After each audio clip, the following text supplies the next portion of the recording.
हाँ भाई, हो गया जेईई मेंस का पेपर। देख मैं सीधे मुद्दे पर आने वाला हूँ। जेईई मेंस का पेपर देख लिया होगा।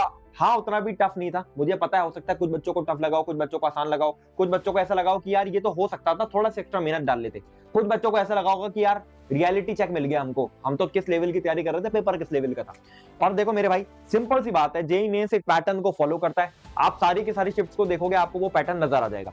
आज का वीडियो बहुत इंपॉर्टेंट है अगर तुम्हारा पेपर 28 को है या तुम्हारा अप्रैल अटेम्प्ट होने वाला है, क्योंकि हम एक बहुत इंपॉर्टेंट लर्निंग यहाँ पर लेने वाले हैं। और मैं बहुत सारे फ्री रिसोर्सेज तुम्हारे लिए लेकर आया हूं, क्योंकि तुम्हारी प्रिपरेशन इस समय बचाना बहुत इंपॉर्टेंट है। देख मेरे भाई, सबसे इंपॉर्टेंट कंपोनेंट जो एग्जाम के अंदर था वो था तुम्हारा कॉन्फिडेंस। मुझे पता है ये चौथा सब्जेक्ट होता है जिसके ऊपर कोई बात नहीं करता।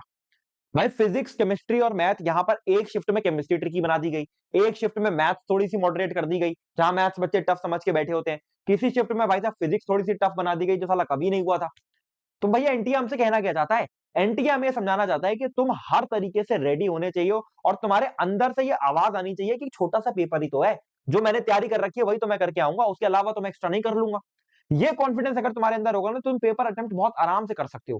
पेशेंस तुम्हारे अंदर डेवलप हो जाता है।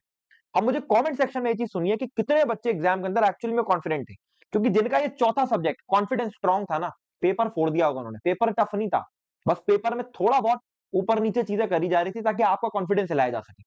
दूसरी चीज बहुत इंपॉर्टेंट, देख मेरे भाई, इस चीज पर मैं कितने भी पैसे दांव पे लगाने के लिए तैयार हूं कि एक एक सवाल जो जेई मेंस ने इस साल पूछा है, एक एक सवाल वो तुम्हारे लिए इतना इंपॉर्टेंट है ना, तुम्हें शायद रियलाइज ही नहीं हो रहा होगा। भाई पास्ट ईयर क्वेश्चन की अगर तुम्हारे पास कोई किताब हो ना, उसको उठा के देख लेना। कम से कम मैं बता रहा हूं, तुम्हारी शिफ्ट में 10 से 12 सवाल सीधे सीधे छपे होंगे in memory based question paper में से। मेमोरी बेस्ड क्वेश्चन पेपर यानी जो पास्ट में जो 22, 23, 24 की यानी शिफ्ट आ गई होगी, इनकी जो शिफ्ट आई हुई है, इन सबके पेपर मैं तुम्हें डिस्क्रिप्शन में बिल्कुल फ्री में दे दूंगा। एक एक सवाल को तुम्हें कुछ नहीं करना है, सॉफ्ट सॉल्व करना है। सॉफ्ट सॉल्व का मतलब क्या होता है? भाई सवाल देखा तो ऊपर ऊपर से एक बार देखा, इसका सोल्यूशन मैं कैसे करूंगा, अगर नहीं समझ आ रहा डायरेक्टली सोल्यूशन पे चले गए। क्यों करना है? इसलिए क्योंकि इसमें से डायरेक्टली सवाल छपेंगे आगे की शिफ्ट में, और अगले अटेम्प्ट में ये बात मैं लिखित में दे सकता हूं। इसको पैटर्न रिकॉग्निशन बोलते हैं। और ये चीज तुम्हें समझनी है। जैसे एक एग्जांपल के लिए, जैसे मैं इनऑर्गेनिक पढ़ाता हूं, तो मैं कह सकता हूं डीएफ ब्लॉक से सवाल आ रहा है, और स्पेशली KMNO4 और K2CR2O7 के रिएक्शन से आ रहा है। मैंने क्लास के अंदर भी बोला था KMNO4 का सवाल, KMNO4 का जो रिएक्शन है उसका सवाल आने वाला है एग्जाम। मैंने एक एक चीज इसकी पढ़ाई थी, बहुत एक्स्ट्रा एफर्ट लगा के पढ़ाई थी, पेपर में सीधा छप गया था। 22 तारीख को देख लेना। ये पैटर्न रिकॉग्निशन है। तुम्हें कुछ नहीं करना, ये पेपर में फ्री में दे दूंगा, डिस्क्रिप्शन में पड़े हुए हैं। अगर ये नहीं करे तुमने एक बार, करना नहीं, सॉफ्ट सॉल्व करना है खाली, ये नहीं देखे ना एक बार, बहुत बड़ी गलती करने वाले।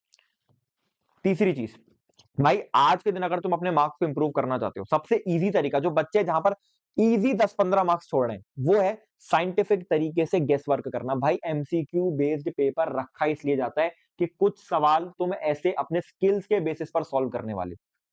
दो ऑप्शन एलिमिनेट करे, एक ऑप्शन लगा दिया, मैचिंग में अच्छी खासी ट्रिक फॉलो हो जाती है, ऐसे सॉल्व करने वाले हो। एनटीए ये मान के चलता है भाई।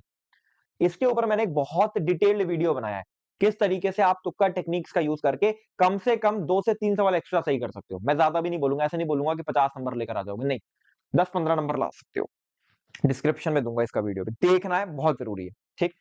तीसरी चीज, आज अगर तुम मेरे से एक बात बोलोगे कि भैया अगले में 3 दिन में मुझे ऐसा क्या कर लेना चाहिए जिससे मेरा मार्क्स इंप्रूव हो जाए, एक तो सारे के सारे पेपर्स एक बार देख जाओ जो मेमोरी बेस्ड है।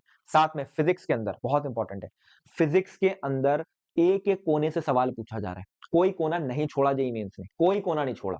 ठीक है, एरर जैसे चैप्टर से सवाल आया है, यूनिट डायमेंशन जैसे चैप्टर से दो दो सवाल आए, कोई कोना नहीं छोड़ा जा रहा है। तुमने जितने चैप्टर कर रखे हैं, तुम्हारे पास अगर 28 को पेपर है, 1-2 दिन तुम्हारे पास है, तो मेरे भाई एक काम कर लो, मेरे कहने पर सारे के सारे फॉर्मूलाज एक बार देख जाओ।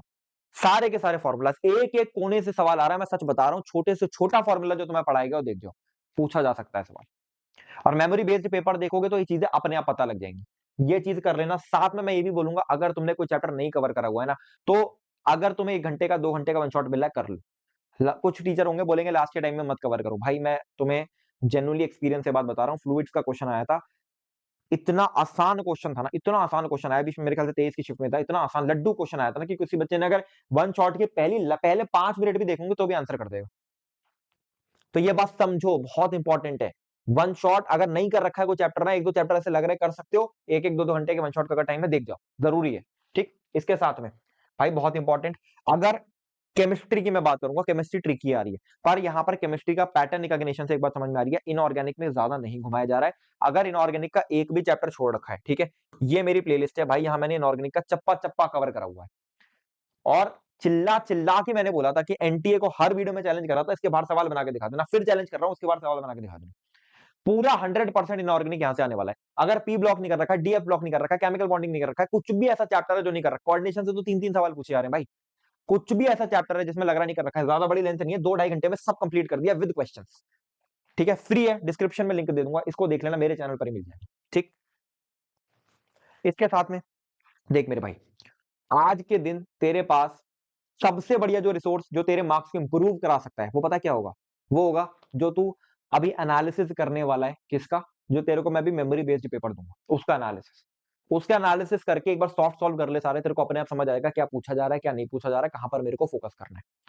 फिजिक्स का सिलेबस कवरेज, इनऑर्गेनिक का मैंने तेरे को समझा दिया, इस तरीके से तेरे को चीजें करनी है, और कॉन्फिडेंस रख भाई, देख डरने की जरूरत नहीं है, 28 का पेपर हो सकता है टफ बन जाए, पर डरने की जरूरत नहीं है। टफ बनेगा अच्छी बात है, जो तूने पढ़ रखा है तो वही पेपर के अंदर करने वाला है, उससे ज्यादा कुछ नहीं कर देगा, उससे कम कुछ नहीं कर देगा।